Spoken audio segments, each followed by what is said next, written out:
को सजा। बहुत समय पहले हरिशंकर नाम का एक राजा था।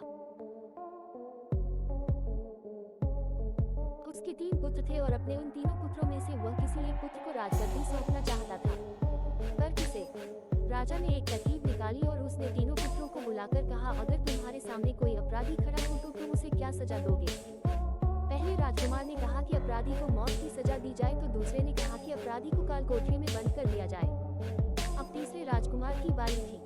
उसने कहा कि पिताजी, सबसे पहले ये देख लिया जाए कि उसने गलती की है या नहीं। इसके बाद उस राजकुमार ने एक कहानी सुनाई। किसी राज्य में राजा हुआ करता था। उसके पास एक सुंदर सा तोता था।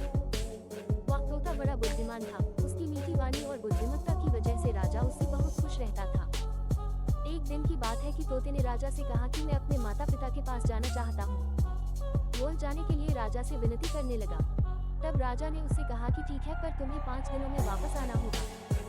वो तोता जंगल की ओर उड़ चला। अपने माता पिता से जंगल में मिला और खूब खुश हुआ। ठीक 5 दिनों बाद जब वह वापस राजा के पास जा रहा था, तब उसने एक सुंदर सा उपहार राजा के लिए ले जाने का सोचा। वह राजा के लिए अमृत फल ले जाना चाहता था। जब वह अमृत फल के लिए पर्वत पर पहुंचा, तब तक रात हो चुकी थी। उसने फल को तोड़ा और रात वहीं गुजारने का सोचा। वह सो रहा था कि तभी एक सांप आया और उस फल को खाना शुरू कर दिया। सांप के जहर से वह फल भी विषाक्त हो चुका था।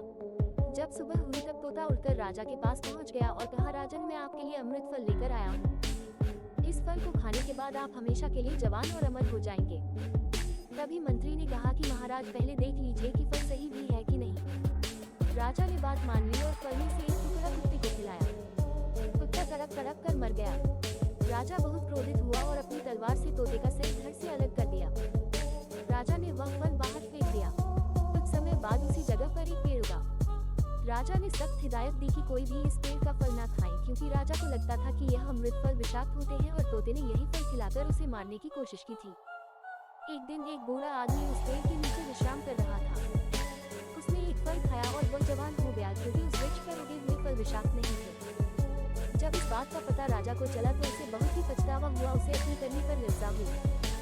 तीसरे राजकुमार के मुख से ये कहानी सुनकर राजा बहुत ही खुश हुआ और तीसरे राजकुमार को सही उत्तराधिकारी समझते हुए उसे ही अपने राज्य का राजा चुना। शिक्षा: किसी भी अपराधी को सजा देने से पहले ये देख लेना चाहिए कि उसकी गलती है भी या नहीं। कहीं भूलवश आप किसी निर्दोष को तो सजा देने नहीं जा रहे हैं। निरपराध को कतई सजा नहीं मिलनी चाहिए।